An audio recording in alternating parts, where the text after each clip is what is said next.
I'm sitting on the balcony of my guest house in Chiang Mai, Thailand, sipping Thai whiskey with Tyler. The city's distant sounds create a gentle backdrop, but my mind is far from peaceful. Just a few hours ago, I received a drunk call from my brother, Ethan. He's on his honeymoon in Bali after getting married, yet he called to say he made a huge mistake by excluding me from his wedding. As I hold the glass, memories flood back. I'm 30 years old, and I've built a life in New York City.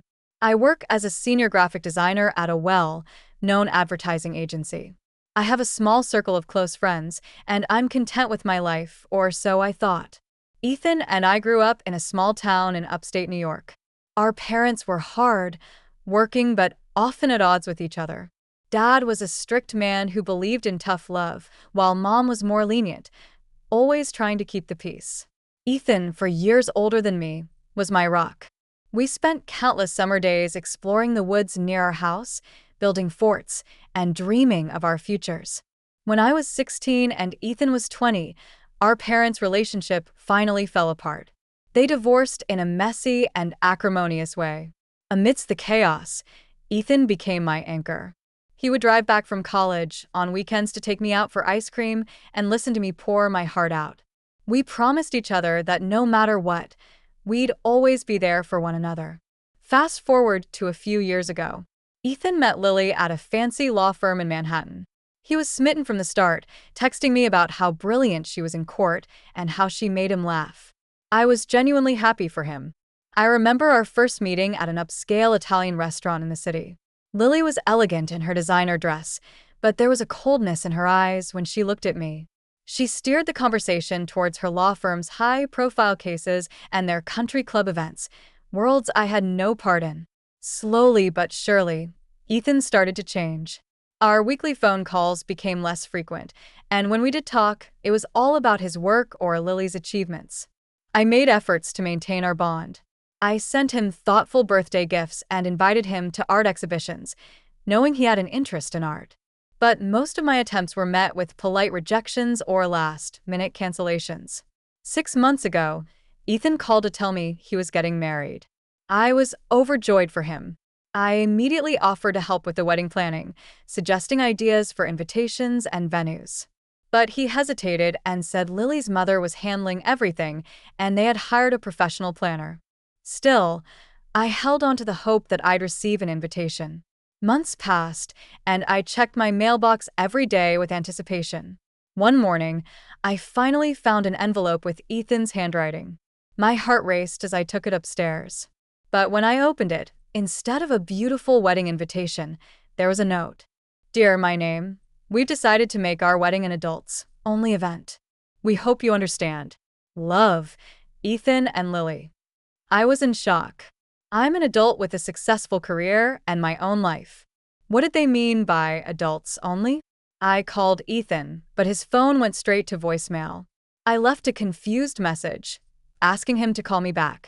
When he finally texted me, he gave the excuse of venue constraints. I knew it was a lie. I called Lily, and she was cold and dismissive. She said they wanted to keep the guest list manageable and that there were family tensions. I was bewildered. What family tensions? She insinuated that I was too emotional and might cause drama on their big day. I was devastated. I felt like I had been erased from Ethan's life.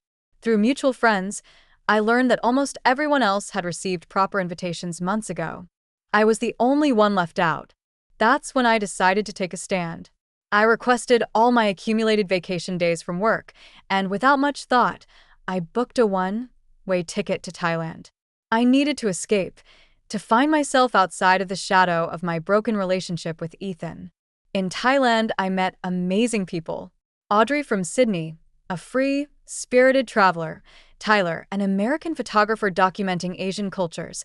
Maya, a French teacher on sabbatical. And Luis, a Portuguese chef traveling the world for inspiration. I opened up to them about my situation, and they offered me different perspectives. Tyler, who had also been estranged from his sister, said that sometimes you have to accept that you can't force someone to want you in their life. Maya was more optimistic, believing that time heals all wounds. Their words made me see my situation in a new light. As Ethan's wedding day approached, I struggled with my emotions. On the actual day, I had a panic attack in the early morning. Tyler found me and invited me to watch the sunrise at a temple. There, we talked about how weddings are symbolic, and being excluded sent a clear message about where I stood in Ethan's life. Back at the guest house, with the help of Tyler, I wrote a letter to Ethan. I told him that despite everything, I wanted him to be happy. I also expressed how his decision to exclude me had clarified the distance that had been growing between us for years. I wasn't sure if I'd send the letter, but writing it felt like a release. Then came the drunk call from Ethan. He said he regretted his decision, that he should have had me at the wedding. But his promise to fix things sounded hollow. I've realized that I can't base my happiness on his actions anymore. Now, as I sit here in Thailand, looking at the twinkling lights of the city, I know that this painful experience has been a turning point. I've learned to value myself and the new relationships I've formed. When I return to New York, I'll create a new life, one that's not defined by my past with Ethan. I'll set boundaries, and if he truly wants to rebuild our relationship, he'll have to show consistent effort. This journey in Thailand has taught me that sometimes the most painful rejections can lead to the most beautiful redirections. I'm ready to embrace the future, whatever it may hold.